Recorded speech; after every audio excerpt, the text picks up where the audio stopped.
Hi everyone, welcome back to my channel. It's been a little while. If you saw my last one, I think I mentioned we've had a lot of building works going on our house and the whole estate, and it's been chaos. It's been hard to film because of noise and people wanting in and out, and they took windows out, and yeah, that's been hard enough. But then in the last few weeks, myself and a few of my children have been ill on and off, so been trying to cope with that and get everyone better. So yeah, it's been a while, but I am back, and it's a Friday sews. It's not on a Friday, so what can I say? I've got a little list to catch you up on. Firstly, I wanted to say thank you ever so much for everyone who commented on my last video, and of course all my videos. I really do appreciate it. I don't get around to answering very often, but do read them all, and I really appreciate you commenting and sharing your thoughts, and please do keep that going. I absolutely love to see that in the comment section down below. So what have I got to talk about? So I would wanted to say my factotum bag I showed you. I have put the rivets in, so the strap is now attached. I did go for the shorter shoulder length. I know a few people were concerned that for comfort I might prefer it crossbody, but no, I've gone with the shoulder length. I'm really happy with it. I actually am using it every day, so that was a really worthwhile make, and it's really roomy actually. It's got my really big purse in, which I can find it because it's down in my bag. I'll pop a photo in. It's a purse I made many years ago from a pattern called the Necessary Clutch Wallet. I will link the details for that and everything I talk about in the description, but I made that purse. I love it. I use it every day, and it fits in the bag with plenty of room for everything else. So yeah, really loving my factotum bag, and glad that Angela and I finally finished them. So what else have I got to say? Sorry, I'm checking my list. As I say, illnesses and works has kept me away from filming. I have got one make to show you today, and then I've got some fabric purchases and plans. So the make that I want to share with you is behind me here, and I will hopefully get some decent photos, because if you follow me on Instagram, I had shared on Friday some rather grainy photos, and also on my stories a video clip. Yeah, they weren't the best quality because the lighting has been bad when I've had the workmen here, because for my privacy, I've shut all my curtains because they're working on scaffolding literally outside my windows, and it's very unnerving to be by a window and suddenly have a person stood there. So all my windows had their curtains drawn, which meant the lighting was terrible.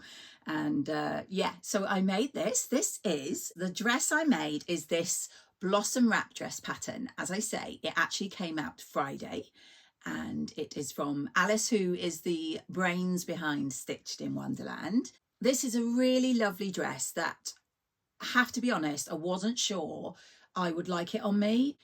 Because I don't know if you can tell from that, I do love a wrap dress, but it's quite girly. It's gathered around the waist, and it's got poofy sleeves in either a short, mid or full length sleeve version. And I loved Alice's, and I loved seeing all the testers. I will link or Stitched in Wonderland. If you pop on over there, you'll be able to see probably all of the testers and their wonderful versions. I wasn't sure about it, as I say, on myself, because I, as you may well know, I'm more of a sweatshirt, t-shirt, jeans, joggers wearing kind of girl, Zadie jumpsuit. So I wasn't sure that a girly dress was me, but oh my gosh, I absolutely love it. I think that's really helped by the fabric that I've made it in.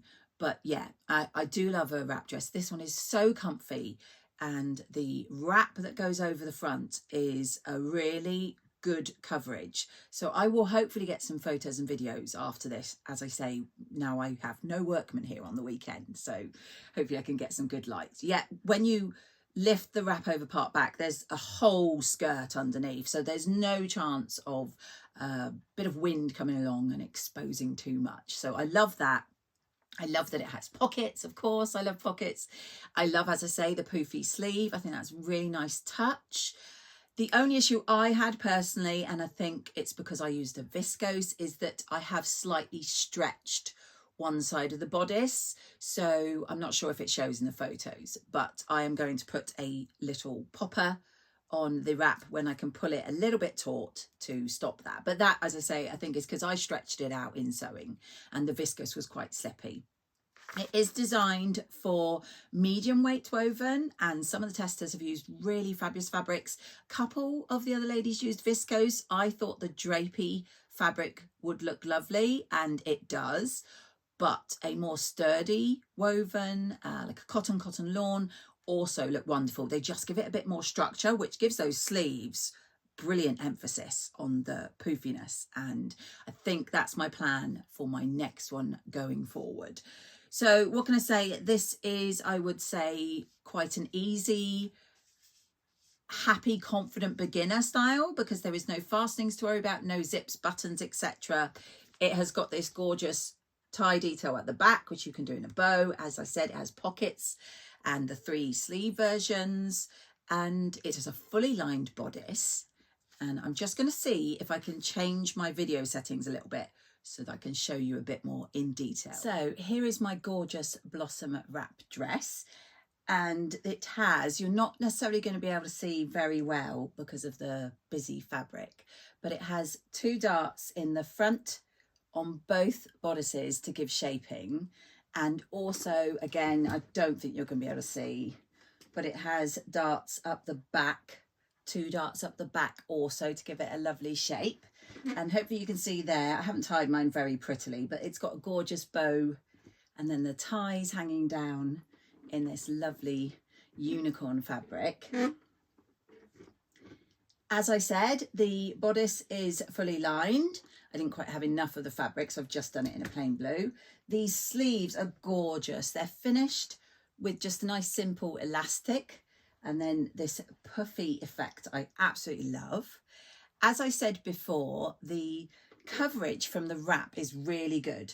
So the wrap part of the dress here, you can't see anything. Look, there's a whole skirt underneath, so there's no problems with this exposing anything if you get any wind, and that's because it's made up of 7 panels. So you have a back panel, you have the 2 front pieces for the wrap, and then you have 2 side pieces on each side. So it's a lovely full floaty skirt, which I absolutely love. It comes pretty much around, I'm hoping you can see, knee level. And as I said, it has pockets. And yeah, because as I say, there's no zips or buttons or anything like that to worry about, I think it's a really good sew for anyone who wants to give it a go, because it looks beautiful and it looks so different in all the different fabrics. I, as I say, want to try it in a cotton, see how that looks. And I am going to need to put, as I said, a popper here, because this side I've managed to slightly stretch out my fabric. But talking of my fabric, I do hope you love this unicorn as much as I do. It has been sat in my stash for quite a few years. I bought it from a D-stash quite a few years ago, and I'm really happy to have made it up. So this gorgeous dress, available now, I will link in the description, but you go to Stitched in Wonderland, and I have been given a code from Alice. So if you want to get a copy of this for yourself before the end of the first week, so before the end of this Friday coming, which I think is the 15th, then just pop in Helen 10 as the code at the checkout, and you will get 10% off this gorgeous dress. So that's a sew I've been making, which I'm really happy with. And as I say, I do want to try it in some different fabrics and see how that turns out. I may try a different sleeve length in that. So that was the first thing I wanted to share with you. Before I move on to the next things I wanted to talk about, I just wanted to show you the fabric. I am thinking of doing another blossom wrap dress, and it is this gorgeous, I think it's like a viscose linen. I can look it up and see if I can remember, but I love this, and I think as one of those dresses it would look stunning. But what do you think? I would really value your opinions on that for my next version of the blossom. So as I said, that was a tester. I have got another tester coming up soon. As you, I'm sure, all aware by now, I do test for Jane, who is the Dressmaker's Closet. She is currently working on a blouse, and if you followed me for a while, you may be aware that the wonderful guys at Minerva gift us fabric for doing our tests. And in readiness for making the blouse, I had a good look at their page and came up with this gorgeous viscose challis to make the new blouse. So I've got this ready for when Jane is ready. And it is this off-white with these black and grey splats all over it. It's one of their exclusive fabrics. I just love it. And I think in the new blouse, when I'm testing, it will look really lovely in this fabric. And I do like the combination of that cream grey and black. So keep your eyes peeled. That will be coming up as soon as Jane has readied the pattern for us testers. So I am good to go when she sends those over to us. I have one more fabric to show you. Hopefully you recall very recently I made this wonderful Stella hoodie from this fabric, which is an alpine fleece. I loved it so much and I shared it in loads of places. And one of the places I shared it on a Facebook page, a lady said that she'd made her sister the Stella hoodie from that same fabric, but in pink. Well, immediately I had to go search. Now, I don't know about you, but I'm clearly not good at wording my Google searches because I searched, I thought, on a lot of different terms to try and find this fabric, and I could only find them in America or Canada. So I did ask on Instagram and Facebook if anybody knew. And honestly, a good friend of mine here in Plymouth, she just like within minutes had a link.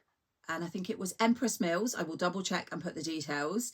And yeah, she found it. I clearly wasn't wording it correctly. So I jumped on and bought myself some. And the blue is lovely. I love blue. It's my favourite colour. But I think this is equally gorgeous. They also do it in a green. Let me grab it.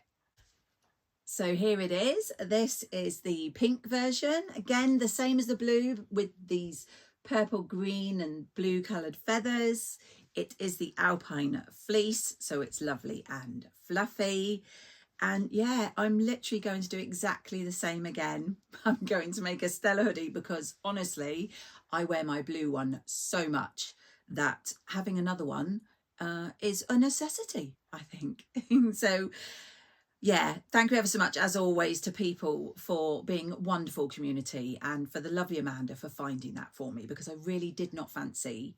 It was cheaper in America, but obviously once you added the postage on, it was incredibly expensive. But Empress Mills had this, and I will, as I say, link it in the description. So I will be making a Stella hoodie in that very soon. So next up, I'm giving a little warning now, and I'll tell you when to look away.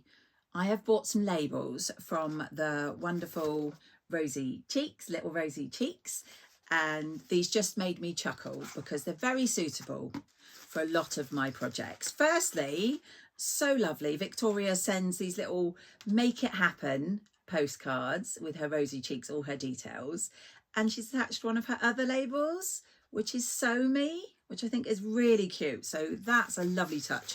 All these independent shops are just so good at their packaging and their thoughtfulness. So now might be the time to look away if you don't like swearing. I apologise, but when I sew, the occasional swear word may slip out, and I'm not sure you'll be able to see this very well, so I may have to put in a picture.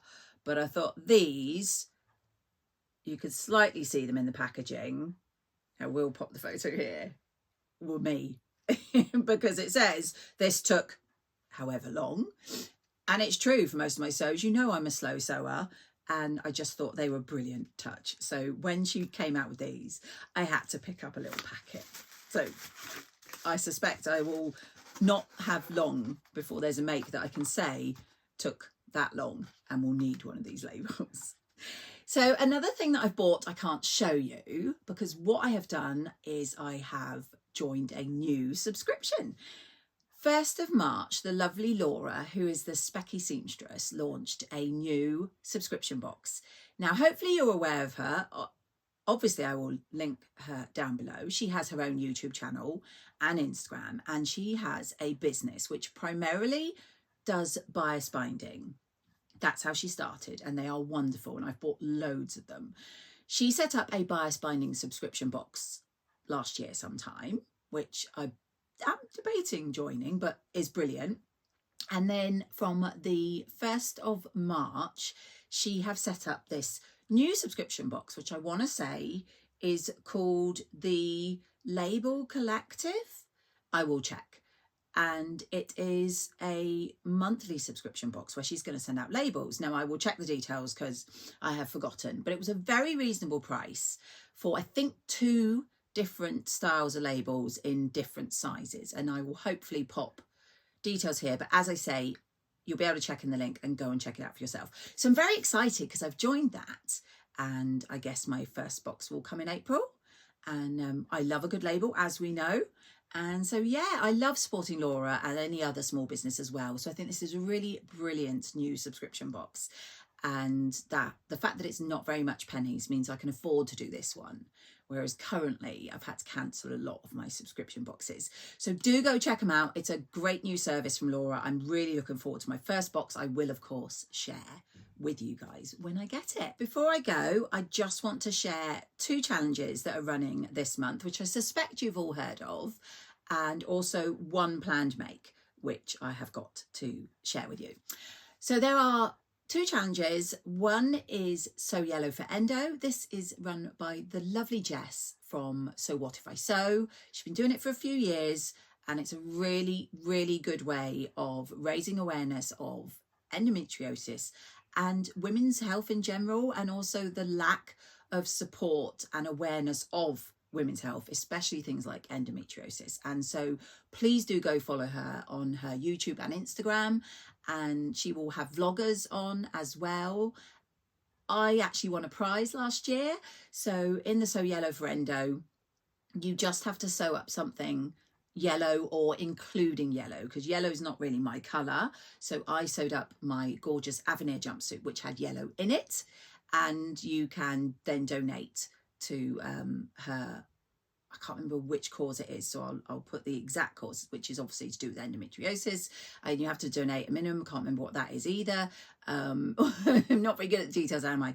But yeah, the idea is to sew something up and then share it. I think it's on around the 26th of March. I will check details. This year, Jess is also having a party, which you can buy tickets for. Again, I will link all details. And it's going to be in London. I may try to get there. I'll probably buy tickets anyway because it's for a good cause. But it's going to be in London. The exact details, hopefully I'll pop here, on the same day as the Stitch Festival. So I am going to be at the Stitch Festival on the Saturday, and then the party is on the Saturday evening. So I am hoping I might go, but I'm not very good in London. I feel a little bit like a little person lost in a big city. So just getting from where I'm staying to the Stitch Festival is hard enough. Getting to the party as well in the evening might be a step too far. But if you're local, highly encourage you to get tickets and go along. It'll be a fab evening. So that's one challenge running. And the other one, again, I'm sure you're all aware of. It is the Sew Frugal 24, run by the gorgeous Ruan and Sam, who are the Yorkshire Sew Girl and frugalisama here and on Instagram. I think it's the 4th year, and I've taken part every year, and I will be one of the vloggers. There is a host of vloggers all throughout March. I think mine's on the 14th, so I need to get a shift on, and they will be sharing ideas for Sew Frugal, which, if you are not aware, is a very straightforward challenge where you have to choose a fabric and pattern that you already have, so you're not buying anything new, and the pattern, well, sorry, you can get a new pattern, but it needs to be free, and free available to everyone. So not in a magazine that you buy, but something that someone can go out and download for free if they see you mention it. And then the fabric from your stash or from old bed linen you have lying around, or curtains, something again that you've already got. And then you sew up a garment, and then you reveal it on the 31st of March. And there's some fantastic prizes. I think there's like 60 vloggers and 50 plus prizes. So I will be doing a video, but it was just to share that those 2 wonderful challenges are currently ongoing, and you may want to get involved. So lastly is the make that I have planned. I know I've mentioned other makes which I haven't got started on before in previous videos, but they're on my list of things to do. I've added this one. Now, I think I shared this fabric that I bought from Rachel's D-Stash with you last video. And it was this gorgeous cotton jersey. I think it might be viscose jersey in this lovely Oh, I've got lipstick on it now. Pink and white fabric. And I'm pretty sure it's like 2 meters. And I am hoping to make up the Seasons of East Spring in London pattern. Now I've seen the gorgeous Adele, who is a good friend of mine on Sew for Serenity. I'm sure you follow her already, has made some wonderful versions, and she raves about this for being a lovely top that's quick and easy to make as well. And that sounds good to me. So it's an off the shoulder, sloppy kind of t-shirt, just my style. I have had this pattern for donkey's ages. I think since it came out, I've had this. So I really want to sew it up. And I think that this gorgeous fabric for the Spring in London will be perfect. So that is on my list, and I hope to get that done pretty soon. That is it. I have nothing else to share today. Please do like and comment on the video. Anything at all you want to comment about what I've shown, I will love to hear from you. Also, can I please ask, if you watch my videos but you are not yet subscribed, please do subscribe. It doesn't cost you anything. However, it really helps my channel and it helps me to get seen. And I love to see that you enjoy it enough to subscribe. If you then click on the bell to notify, you will not miss any of my videos. So it's really good and it really helps me out. So I would appreciate that. Right, I'm going to sign off. I will hopefully get a video out again soon. Well, I have to get my So Frugal one out, so keep your eye out for that. I do hope you've managed to do something sewing or sewing related. And I will catch you all in my next video.